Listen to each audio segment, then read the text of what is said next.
Hello everyone. I hope you'll be doing great. So right now we are going to start off our new topic. It's about the electromagnetic effects. So the first section is about the electromagnetic induction. Electromagnetic induction is basically it's a concept by which the magnetic fields produce electricity. How they produce electricity, that's what we're going to discuss here. So let's suppose if we have two magnets, one magnet, here's the north pole, that's the south pole. The magnetic field lines are moving from the north to south and it's a uniform magnetic field. Now, in this uniform magnetic field, let's suppose a wire is placed in this uniform magnetic field. That's a wire. Now, if we apply some force on the wire and move the wire up or down in the magnetic field, so this wire will experience a changing magnetic field. So due to that changing magnetic field, electricity will be produced in the wire. But a current will be produced in the wire. But that current will be a changing current in the wire. So if the wire goes down, the current will be in one direction. When the wire comes up, the current will be in opposite direction. So this concept is called the electromagnetic induction. I'll write it over here what magnetic induction is. So if a wire is placed in a changing magnetic field, then current will produce in the wire. That current will be the changing current, not in the same direction. This direction will keep on changing depending on the motion of the wire, the movement of the wire. Now, how can you produce more current from the wire? There are like three things that you can change in order to produce more current in that wire. Number one, you have to use stronger magnets. If the magnets are stronger, then the magnetic force will exert more force on the charges in the wire and the charges will move faster. When the charges will move faster, they will produce more current. So first of all, we need stronger magnets. Number two, the length of the wire. If the length of the wire is more in the magnetic field, then it will experience more changing magnetic field.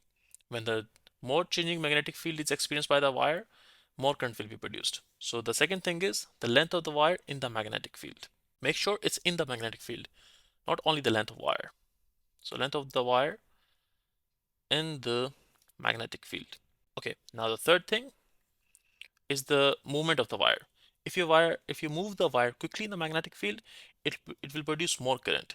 If you move the wire slowly in the magnetic field, it will produce less current. So the movement of the magnetic field, the movement of the wire in the magnetic field, or we can say how quickly the wire is moved in the magnetic field.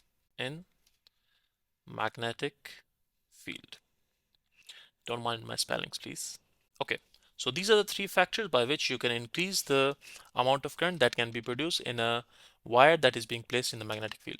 Remember, no current will produce if the wire is not moving in the magnetic field. The current will only produce if the wire is there in the magnetic field and it's moving. Okay, this is what electromagnetic induction is.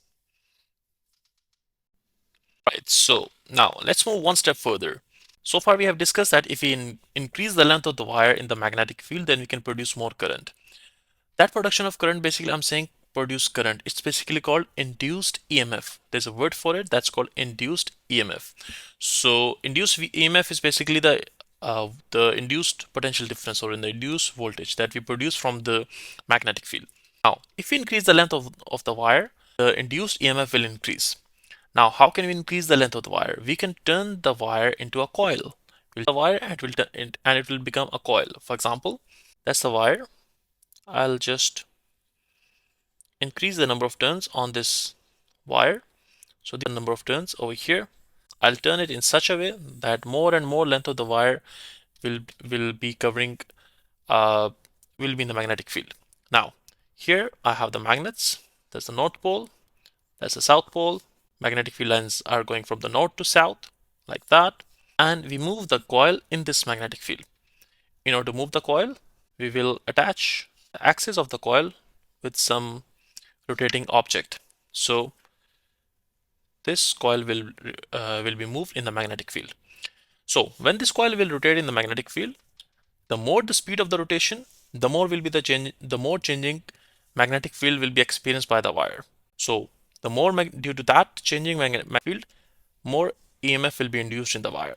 So that EMF, in order to check how much EMF is induced in the wire, we will attach a voltmeter over here. That voltmeter will basically it will measure the voltage, and the faster the speed of the coil, the higher will be the voltage over here. And this voltage will represent the induced EMF. Induced EMF. Okay. Now, we can increase this induced EMF by using the stronger magnets, giving more turns of the wire in the coil, or by moving it faster. Okay. Now, there is one more factor that can create some hindrance in our motion.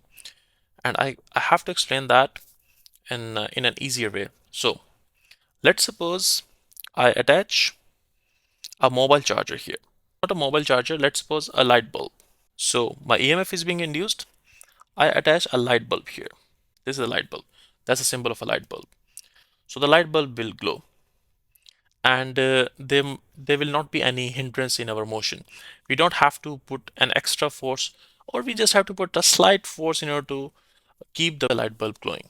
But if I connect a heavy motor over here, a motor, so let's suppose this is a motor, a heavy motor.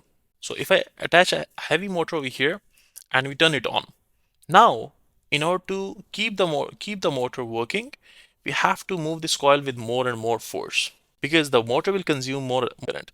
So in order to overcome that, we have to move this coil with an extra force. We have to apply more force. So this gives rise to a law in electromagnetic induction that's called the Lenz's law. Now the Lenz's law states that an induced EMF is such that it opposes the change that produces it. What does it mean? It means some EMF has been induced over here. So that induced EMF will act in such a way that it will oppose the change that produces it. So what was the change due to which the EMF was induced? The change was this movement, the movement of the coil in the magnetic field. So it will oppose the movement of the coil in magnetic field. Now, in order to overcome that movement, we have to move this coil with extra force. So we have to apply some extra force in order to keep it moving. So this is the Lenz's law. The more current we require, the more force we require to move it. All right. So this is the Lenz's law. I'll just write down the formal definition of the Lenz's law so you can understand that. Lenz's law. So Lenz's law states that the induced EMF in a coil will act in such a way that it opposes the change that produces it. And that change in our example is the movement of the coil in the magnetic field, such that the movement of coil in the magnetic field. Now, in order to keep that movement, we have to apply extra force. So that contributes to our law of conservation of energy. If you need more electrical energy, you need to put more mechanical energy. So the more force you apply, or the more electricity, if you need more electricity, you need to apply more force. So this is about the Lenz's law, and that's what you need to understand over here. Now we have to discuss another rule, and that's the Fleming's right-hand rule. So Fleming's right-hand rule, I'll let you know what does it do. So Fleming's right-hand rule helps us to find out the direction of the current, direction of the induced EMF that is produced as a result of the movement of the coil in a magnetic field. So I'll show you here by a diagram, and then I'll explain it to you. So let's suppose that's our right hand. The thumb, position our right hand in such a way that our thumb, our index finger, and the middle finger are perpendicular to each other. As you can see over here, the field and the index finger and the thumb, they are at 90-degree angle. Similarly, the index finger and the middle finger, they are also at 90-degree angle, and the thumb and the middle finger, they are also at 90-degree angle. So you'll position your hand in such a way that your thumb, your index finger, and your middle finger are at an angle of 90 degrees. So now, for example, our thumb represents the motion of the coil. Motion means you can say force. So our thumb represents the force. Index represents the direction of the magnetic field. All right. So remember, the direction of magnetic field is always from north to south. So this arrow should be going from north to south. North will be here, south will be here. And current. Our middle finger represents the current. Okay. Now, in our example of the movement of the coil in a magnetic field, let's suppose this is the coil in the magnetic field. The current is going, there is no current basically here. the direction of the magnetic field is from left to right. And let's suppose we exert force on the left. This is the left side of the coil, and that's the right side of the coil. We exert a force downwards on the left side and upwards on the right side. So the motion of the coil will be in anti-clockwise direction. Now, when the coil moves in anti-clockwise direction, then the current that will produce will be found by using the right hand rule. So I'm going to apply the right hand rule, putting my index finger in the direction of the magnetic field, thumb downwards. So your index finger will be from left to right, your thumb will be pointing downwards. So you will observe that your middle finger is towards you. So since your middle finger is towards you, so on the left side of the coil, let me just remove this area of the coil. So the left side of the coil, on the left side of the coil, the current will be producing in this direction. And on the right side of the coil, the current will be going in that direction. So that's how the current will produce when you move a coil in a magnetic field. I hope you get that. If you didn't get that, then you can just give me comment in the comment section. I'll put another video on this topic, on this concept. So the Fleming's right hand rule helps us to determine the direction of the current in a coil that is moving in a magnetic field. All right, so yeah, that's all about the Fleming's right hand rule.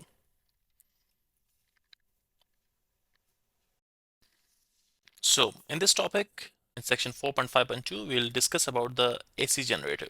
So the AC generator, it uses electromagnetic induction to create alternating current from the mechanical energy. So basically, when we move the coil in the magnetic field, it produces the induced EMF. So that induced EMF is basically in the form of alternating current.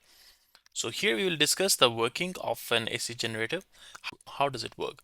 It is just like electromagnetic induction that we have just discussed previously. Now, there's a slight minute changes and differences that can cause the alternating current to produce continuously. So let's suppose we have a magnet here. So I'm going to draw a north pole and a south pole. So that's the north pole, that's the south pole, and we have a coil placed inside the magnetic field. As we discussed, now this coil is being attached to an axis. This axis is being moved.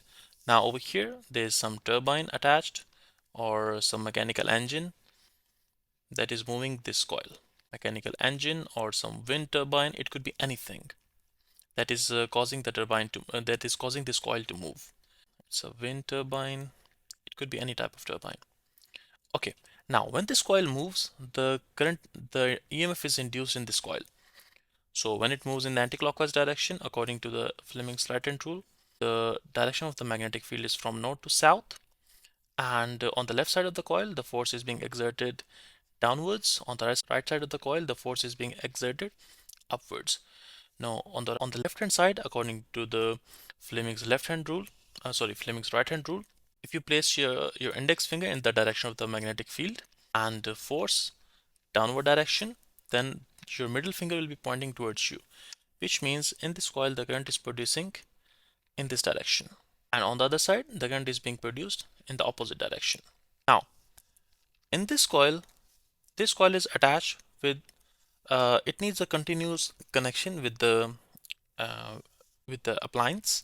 So let's suppose this is the appliance and it needs a continuous connection. So that continuous connection is maintained by slip rings and the carbon brushes. So here we will attach the slip rings with the coil. So one of the slip ring will be attached here and the other slip ring will attach over here. And over here we will have carbon brushes. These are the carbon brushes. Now these carbon brushes, basically it maintains the continuous connection between the coil and the wire. And those slip rings, these are the slip rings. So these slip rings, they basically also keep the continuous connection during the positive cycle and the negative cycle of the current. You know, an alternating current is produced in cycles. So that's how the graph of the alternating current looks like that. So it has a positive cycle that's from here to here, and that's a negative cycle that's from here to here. So the slip rings keep a continuous connection between the wire to rotate it. It allows alternating current to be produced because after every half rotation, the current changes its direction. Why? Because look, this is the coil, that's the coil. Here, the current is moving in this direction, and over here, the current is moving in the opposite direction. So when the coil completes its half cycle, these positions of the current will switch. On the left side, the current will be going in this direction, and on the right side, the current will be in this direction.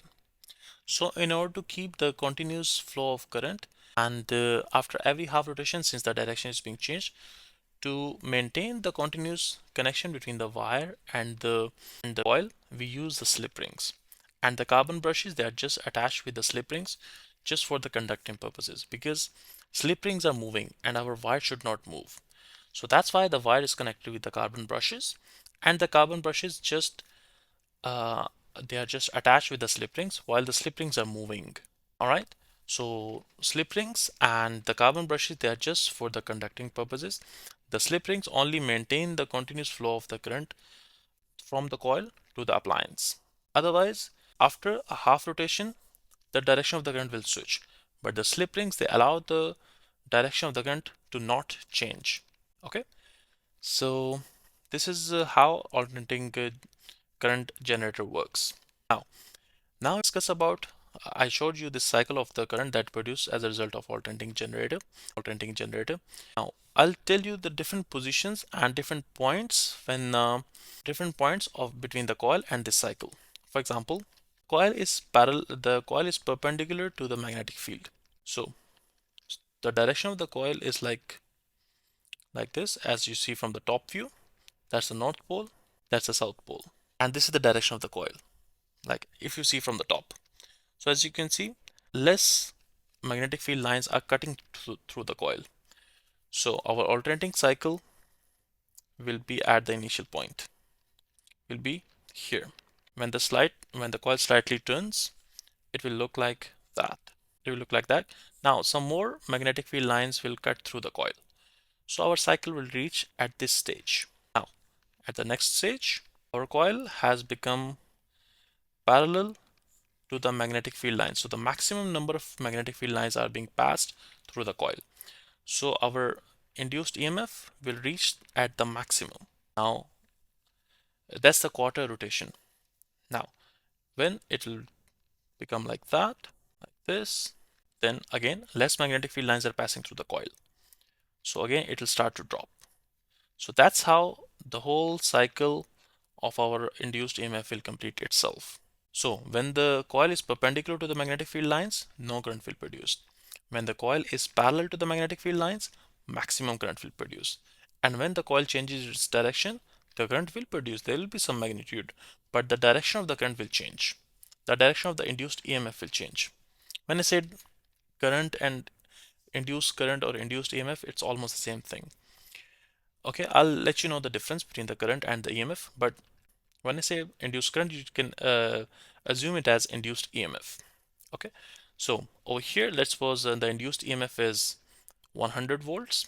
On the negative direction, it will be negative 100 volts.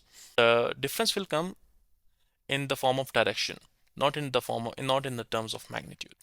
And the magnitude, it depends on the strength of the magnets. The length of the wire in the magnetic field means the number of turns on the coil. And the third thing is how quickly it's being moved. So this is all that determines the induced EMF that is produced in a coil. Okay, so this is it for this topic. Okay, I want to tell you an extra concept that is about the frequency. Normally it's a very famous question in the exam, that at what frequency do we receive the alternating current? So according to the UK standards, at 220 volts, the frequency is 50 hertz. Now 50 hertz means, hertz like frequency is basically, that by definition, it's the number of cycles passing through a point in 1 second is the frequency. But in terms of electromagnetic induction, 50 hertz mean that your coil should rotate 50 times in 1 second. Okay, that's what in the turbine. Your coil should rotate for 50 times 50. If this frequency changes, if it goes up or down, then your system might collapse and you will not be able to produce 220 volts. So let's suppose you attach a light bulb here.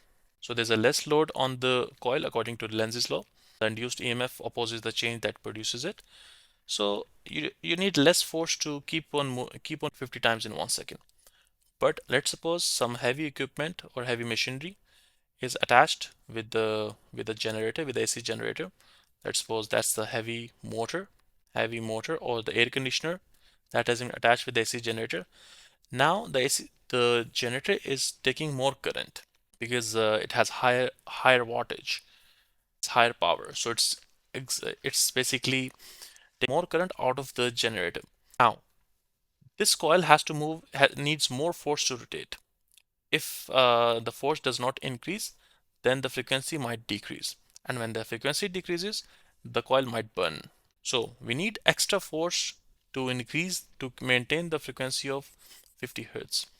So when a heavy motor is connected, you will observe the load on the voice of the AC generator will change because it needs more force to keep on rotating the coil 50 times in 1 second. That's a very technical concept that you need to understand. Okay, so this is all about the AC generator in the topic of electromagnetic effects. Right, so in this section, we will discuss about the magnetic effect of a current. All right, so let's suppose we have a magnetic field. That's the North Pole. Here's the South Pole. The magnetic field lines are moving from north to south, and we are going to place a wire between this magnetic field, and some current is passing through this wire. Let's suppose the current is going in this direction. Now, since a current carrying wire is placed in a magnetic field, so the magnetic field will exert some force onto the wire, and that force will be determined by the Fleming's left hand rule. So that is basically the magnetic effect of a current on the wire. So I'll write it over here. If a current carrying wire is placed in a magnetic field, a force will be exerted on the wire.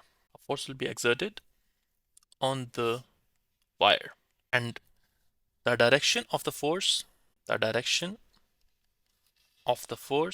will be determined by Fleming's left hand rule. Now I'll also explain you what is Fleming's left hand rule. So let's suppose I'll just try to draw the left hand. Let's suppose there's a thumb, there's an index finger, there's a middle finger. Now this thumb, it points in the direction of force. The index finger represents in the direction of magnetic field, and this middle finger, it points in the direction of current. So according to this example, as you can see over here, the current is moving upwards, the magnetic field is moving from left to right. So if you set your middle finger in the direction of the current and you set your index finger in the direction of the magnetic field, then the direction in which the thumb is pointing is the direction of the force. So I'll try to do it, you also try to do it, and then we can find out the direction of the force. So what I got, I have pointed my index finger from left to right, my middle finger away from me, and my thumb is pointing downwards, which means the force acting on the wire will be in the downward direction. Now, if I switch the position of the magnetic field, the force will be in upward direction. Or if I switch the direction of the current, the force will be in the upward direction. All right. Now, this force gives rise to the motor effect. Before we have discussed about the generators. In the generators, we were moving the wire in the magnetic field. Now, in this case, we are placing a current carrying wire in a magnetic field, so the force can be produced. Before, we were providing the force and we were generating the induced EMF. Now we have the induced EMF, we are providing the current, we are providing the EMF, and the force is being generated. So this is called the motor effect. Now there are some factors on which this force depends on. Number one, the length of the wire. If you place more length of wire in a magnetic field, then more force will be produced. How do we keep more length of wire in the magnetic field? We will turn a wire into a coil. So the more number of turns a coil has, the more force it can experience. Number two, the strength of the magnets. If we have heavy magnets, then the strength of a magnetic field will increase. As a result of that, the force acting on the wire or on the coil will also increase. So the strength of magnets. Number three is the amount of current. If the amount of current in the wire is more, then more force will be exerted on the wire. If the amount of current in the wire is less, then the less force will be exerted on the wire. So this is basically the motor effect. And I have to tell you some of the examples of the motor effect. And the practical examples are the loudspeakers and relays. So relay is an automatic switch in which we use this effect. So I'll try to explain that over here. Number one, example. So examples of motor effect. Number one is the relay. So a relay is an automatic switch, that works according to the electromagnetic effect. So basically, let's suppose we have a power supply, and that's a coil. This power is connected with some source of current, and there's an iron bar in it. This iron bar is basically pushing like that. That's a connection, or you can say it like that. So it's an external connection. These are external wires.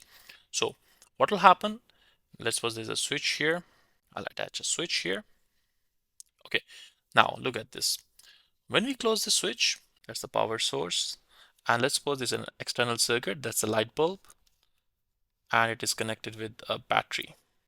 Now, this is the power source.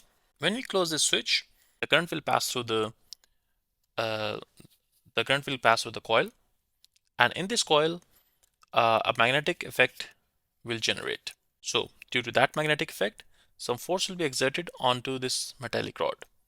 Due to that force, this metallic rod will move to the right.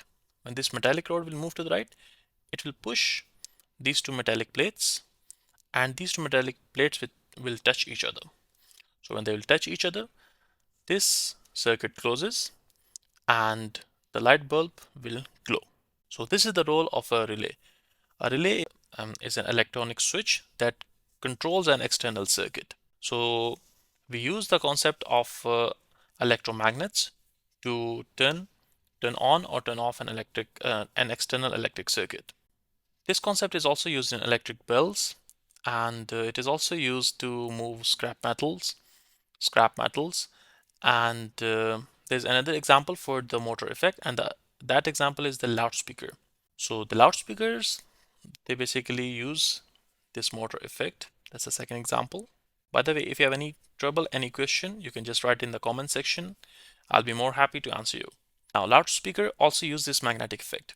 Now, let's suppose that's the coil, and there's a coil. It is placed in the magnetic field. These are the magnets, and then this coil is connected with the cone of the speaker. There's a coil inside inside these magnets. That's a north, that's a south, and that's the cone of the speaker. Now, some electrical signals are transferred to this wire, which is in the form of coil. So these electric signals, basically, they are the changing electric signals. Now, according to that current, when a current carrying coil is placed in the magnetic field, let's suppose when the signal is higher, there will be more force exerted on this coil. So when the more force will be exerted on the coil, the cone of the speaker will move further. When a weak signal is transferred to this coil, there will be less current in the coil. Due to less current, less force will be exerted by the magnetic field on the coil. So the cone of the speaker will move less. So due to that to and fro motion of the cone, depending on the electrical signals that are being sent to the coil, the speaker will generate to and fro motion, and due to that to and fro motion, it will vibrate the sound particles in the air, and due to that vibration, though the air will fall on our ears, and our eardrum vibrates. So when our eardrum vibrates, then we'll be able to listen that sound. So that's how the magnetic effect or the motor effect, it basically converts the electrical signals, small electrical signals, in sound with the help of this magnetic effect. If you have any question, you can just let me know, and I'll be more than happy to answer you.